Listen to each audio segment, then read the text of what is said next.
हाय लबास्टर dreamers, आज तारीख है 28 जून 2020। चलिए देख लेते हैं आज हमें कौन कौन से आर्टिकल डिस्कस करने हैं। आज संडे है तो आज हमारे पास केवल साइंस एंड टेक के आर्टिकल होंगे डिस्कस करने के लिए। आज हमारे पास कार्टून भी नहीं होगा डिस्कस करने के लिए, लेकिन अपने थॉट ऑफ द डे को जरूर देखेंगे।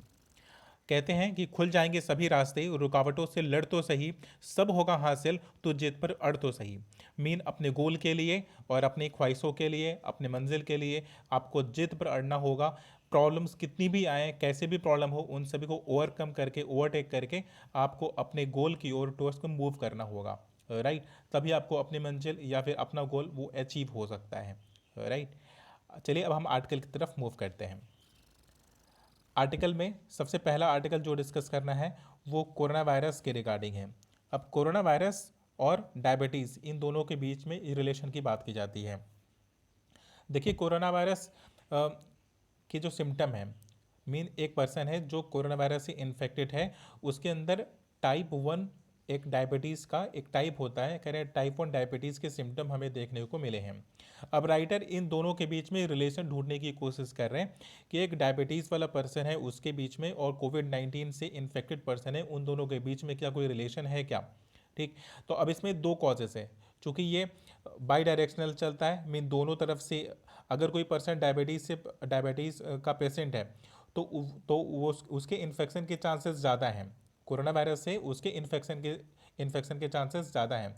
और अगर कोई पर्सन इन्फेक्टेड हो गया और वो पहले डायबिटीज़ का पेशेंट नहीं था, बट स्टिल उसमें एक नई टाइप की जो डायबिटीज़ की बीमारी होती है, कह रहे वो इमर्ज होने को आती है। लेकिन अभी चूंकि जस्ट इस पर केवल सैम्पलिंग हुई है, तो इस पर बहुत ज़्यादा अभी पुख्ता सबूत नहीं है। लेकिन बट अभी रिसर्च में, मीन जो अमेरिका के, सॉरी, उसके यूके के रिसर्च पेपर में इसे पब्लिश किया गया है। अभी इसमें साइंटिस्ट क्या कर रहे हैं कि और भी ज़्यादा एविडेंस कलेक्ट करने की कोशिश कर रहे हैं कि सो दैट ये प्रूफ किया जा सके कि कोविड 19 में कोरोना वायरस और एक डायबिटिक पेशेंट में एक रिलेशन होता है और ये बाई डायरेक्शनल होता है। ठीक है, तो दोनों के साथ केस हो सकता है कि अगर कोई इन्फेक्टेड पर्सन है तो उसके अंदर डायबिटीज़ के सिम्टम आ सकते हैं, और अगर कोई डायबिटीज़ का पेशेंट है तो उसके अंदर ये कोरोना वायरस के इन्फेक्शन के चांसेस बढ़ सकते हैं। ये बात वो प्रूफ करने की कोशिश कर रहे हैं। अब देखिए, डायबिटीज़ होता कैसे है। इंसुलिन के डिस्टर्बेंस से होता है। क्योंकि इंसुलिन करता क्या है कि ब्लड में शुगर लेवल को मेंटेन करता है। अब ब्लड में शुगर लेवल को मेंटेन करने का काम दो दो तरह के सेल्स का होता है, एक अल्फा सेल और एक बीटा सेल। तो अब अल्फा सेल क्या करता है कि ग्लूकोजन का निर्माण करता है, मतलब ब्लड में जो शुगर लेवल है उसको इंक्रीज करेगा। ठीक, और जो बीटा बीटा सेल होगा वो क्या करेगा, उसका काम होता है डिक्रीज करना, ब्लड में शुगर लेवल को डिक्रीज करना। अब ये दोनों इंसुलिन इंसुलिन की मदद से होता क्या कि जो इंसुलिन का फॉर्मेशन होता है वो यूजुअली बीटा सेल से ही होता है। और इंसुलिन करता क्या है कि उसी को बैलेंस करता है, शुगर लेवल को बैलेंस करता है, मीन मिनिमाइज करता है। और जब अल्फा सेल और बीटा सेल जब दोनों प्रॉपर तरीके से फंक्शन कर रहे होते हैं, तो एक जो नॉर्मल एक हेल्दी ह्यूमन होता है उसके ब्लड का शुगर लेवल बिल्कुल नॉर्मल होता है।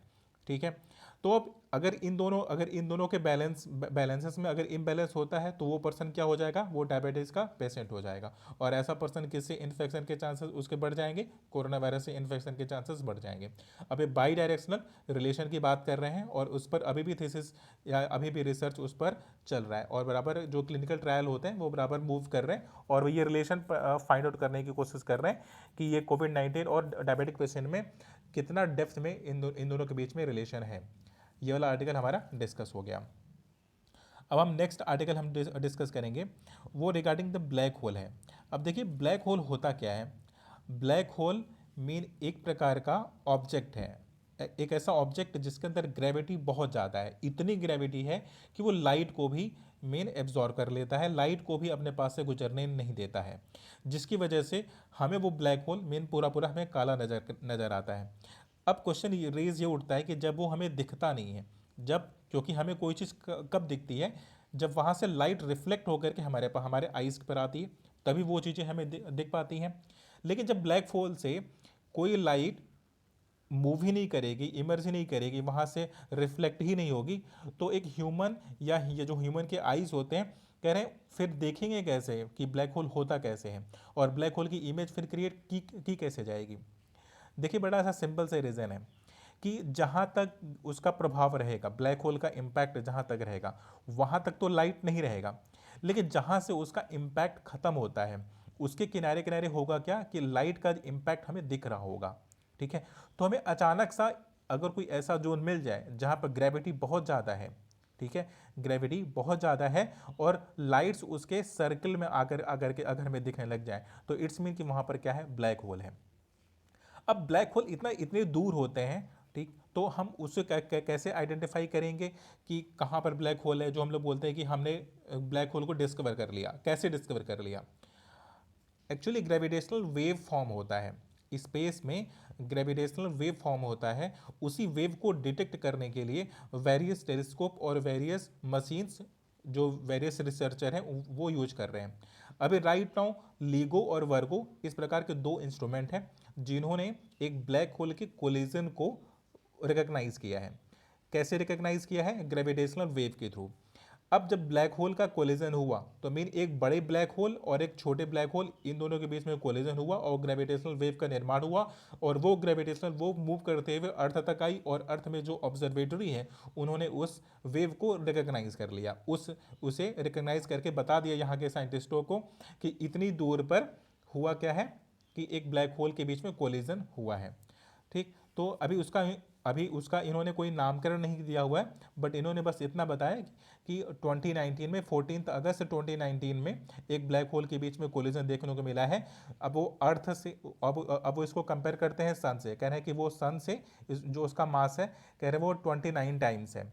ठीक, एक का 25 टाइम्स है और दूसरे का 4 टाइम्स है, तो दोनों मिलकर के अगर कोलिजन बना रहे तो जो हमारा स्टार है सन है उसका 29 टाइम्स उसका आकार और उसका वेट है जो जो ब्लैक होल अभी कोलाइड हुआ है।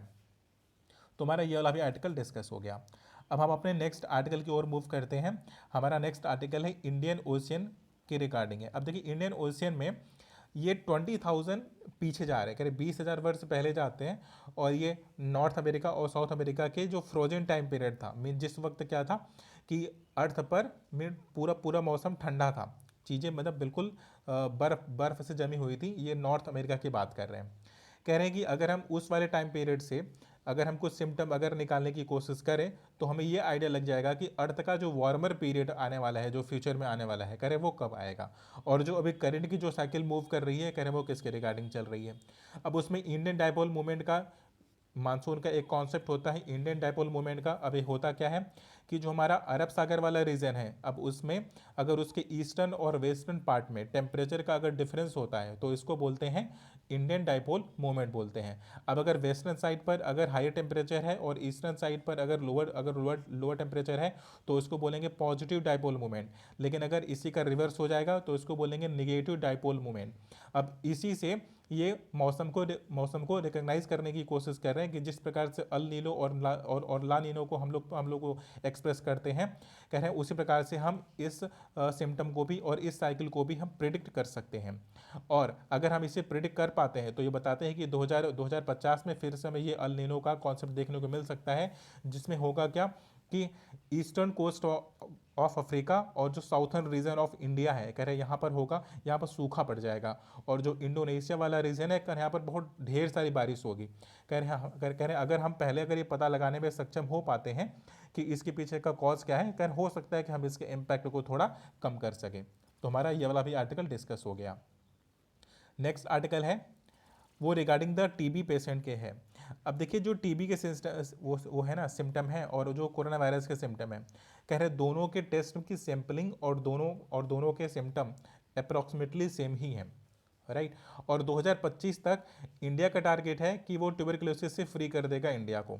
लेकिन मार्च के बाद से आर्टिकल में बात की जाती है कि मार्च के बाद से मीन ऐसे केसेस देखने को हमें कम मिले हैं कि मीन जो रिकग्निशन होता था कि 3 लाख की करीब 3 लाख के केसेस ऐसे हैं जो प्रिडिक्ट होने चाहिए थे, जो हमें पता चल जाना चाहिए था, लेकिन उनकी टेस्टिंग हो नहीं पाई है। मतलब 50% की गिरावट देखने वाली बात आ रही है। कहने कि जो डेटा हमारे पास आ रहा है, कह रहे 50% केसेस ऐसे हैं, हमें ऐसा फील हो रहा है कि जो ट्यूबरकुलोसिस वाले जो पेशेंट हैं, कह रहे हैं वो टेस्ट कराने के लिए नहीं आ रहे हैं या फिर उनका टेस्ट नहीं हो पा रहा है। और अगर और अगर ये टेस्ट नहीं हो पाता है और अगर वो ट्रेस नहीं हो पाते हैं तो जो 2025 में हम ट्यूबरक्लोसिस से इंडिया को फ्री करना चाहते हैं, कह रहे हैं ये पॉसिबल हो नहीं पाएगा। अब ये वेरियस टेस्ट की बात करते हैं, कहते हैं कि एक चेस्ट के एक्सरे की मशीन होती है, कह रहे हैं उसके थ्रू हम क्या कर सकते हैं कि हम दोनों तरह के पेशेंट का हम चेकअप कर सकते हैं कि एक पर्सन कोरोना वायरस से इन्फेक्टेड है कि नहीं और ट्यूबरक्लोसिस से इन्फेक्टेड है कि नहीं। हम दोनों ही टेस्ट एक साथ कर सकते हैं। जैसे होगा क्या कि एक ट्यूबरक्लोसिस पेशेंट का भी इलाज पॉसिबल हो पाएगा और कोरोना वायरस से इन्फेक्टेड पर्सन का भी इलाज हो पाएगा। अब देखिए जो प्राइवेट हॉस्पिटल हैं वो इसमें कोरोना वायरस के से जो इन्फेक्टेड पर्सन हैं उनके ट्रीटमेंट में बिजी हैं। तो जो नॉर्मल जो फीवर वगैरह के जो सिम्टम होते हैं, कह रहे हैं उनका ट्रीटमेंट वहाँ पर मूव कर नहीं पा रहा। और जो वेरियस क्लिनिक्स थे, कह रहे हैं वो आज के टाइम में कोविड-19 की वजह से बंद हैं, जो प्राइवेट क्लिनिक्स हैं। ठीक है, तो इसकी वजह से जो वेरियस सिम्टम टीबी के जो हमें यूजुअली देखने को मिल जाते थे और वेरियस क्लिनिक्स और जो वेरियस हॉस्पिटल से हमें डेटा निकल करके आता था, कह रहे वो निकल करके आना हमारा बंद हो गया है। और राइटर यहाँ पे सजेस्ट करते हैं कि हमें दोनों के टेस्टिंग को एक साथ करना चाहिए कि अगर किसी का कोरोना वायरस का टेस्ट हो रहा है तो उसी में उसका ट्यूबरक्लोसिस का भी टेस्ट कर लिया जाए, तो जिससे हमें ये आइडिया लग जाएगा कि ट्यूबरक्लोसिस का पेशेंट यहाँ पर आया है या नहीं आया है, और अगर आया है तो फिर उसके प्रॉपर ट्रीटमेंट का प्रबंध कर दिया जाए। ठीक, तो जिससे होगा क्या कि 2025 तक जो हमारा एक प्रोग्राम है जिसे बोलते हैं जीत, बोलते हैं JEET, कह रहे हैं जीत प्रोग्राम है, किसके रिगार्डिंग है, ट्यूबरक्लोसिस के रिमूवल के रिगार्डिंग है। और हमारा टारगेट क्या है, हमारा 2025 तक ट्यूबरक्लोसिस को रिमूव करने का प्लान है। तो हमारा ये वाला भी आर्टिकल डिस्कस हो गया। नेक्स्ट वन आर्टिकल है डिस्कस करने के लिए, वो मास्क के रिगार्डिंग है। देखिए अमेरिका में जो हेल्थ वर्कर है, मीन जो डॉक्टर हैं, नर्स हैं, तो उनके लिए मास्क में शॉर्टेज आ गई। तो अब यहाँ पे राइटर कह रहे हैं कि वहाँ पर इस प्रकार से रिकमेंड किया गया कि मास्क आपको कोविड-19 से आपको बचा नहीं पाएगा, कोरोना वायरस से आपको बचा नहीं पाएगा। तो मास्क को जो डिमांड है, कह रहे हैं कि वो जो हेल्थ केयर वर्कर है, कह रहे हैं उनके लिए ज़्यादा यूज़फुल है, क्योंकि जो ओटीज़ वगैरह में प्रॉपर तरीके से फंक्शन कर रहे हैं, कह रहे हैं उनके लिए ज़्यादा यूज़फुल है, कह रहे आपके लिए ज़्यादा यूज़फुल है भी नहीं। और मास्क के यूजेस पर ये क्वेश्चन मार्क रेज करते हैं, कहते हैं जिस प्रकार से मास्क का यूज़ किया जा रहा है, कह रहे हैं कि एक ही मास्क को बार बार पहन लिया जाता है, तो समहाउ अगर उसने एक बार कोरोना वायरस की किसी इन्फेक्शन को अगर मास्क में रोक भी लिया, तो जब आप दोबारा उसे यूज़ करने जाते हो तो आपके हाथ के थ्रू या फिर कैसे भी करें वो मास्क के इनसाइड वाले पार्ट में चला जाएगा और कोरोना वायरस से आप इन्फेक्टेड हो जाओगे। और ना केवल आप इन्फेक्टेड होगे बल्कि इन अदर पर्सन को भी आप इन्फेक्टेड कर दोगे। और इस बात के भी चांसेस बहुत ज़्यादा है कि जो मास्क बेचने वाला पर्सन है, अगर वही इन्फेक्टेड निकला, तो वो जितने लोगों को मास्क देगा या फिर उस मास्क के थ्रू जितने लोग कांटेक्ट में आने वाले हों, कह रहे हैं उन सभी को कोरोना वायरस का इन्फेक्शन होने के चांसेस बहुत ज़्यादा हैं। तो हमें हाइजीन पर ज़्यादा ध्यान देना चाहिए, हमें मास्क पर कम ध्यान देना चाहिए। एक नॉर्मल कॉटन का टुकड़ा भी कह रहे हैं इस इन्फेक्शन से आपको बचा सकता है अगर वो साफ़ हो तो इसलिए मास्क के पीछे बहुत ज़्यादा भागना नहीं चाहिए। मास्क तो उनके लिए ज़्यादा रेलिवेंट है, कह रहे हैं जो ओटीज में जो ऑपरेशन थिएटर वगैरह में काम करें, क्योंकि वो केवल कोरोना वायरस के इन्फेक्शन से नहीं, कह रहे वायरस इन्फेक्शन से बचने के लिए भी इस प्रकार के मास्क का प्रयोग करते हैं। तो हमारा यह वाला आर्टिकल डिस्कस हो गया। तो आज के डेट में साइंस टेक में इससे ज़्यादा आर्टिकल होते ही नहीं डिस्कस करने के लिए, एक ही पेज होता है डिस्कस करने के लिए। Thank you so much for watching the video.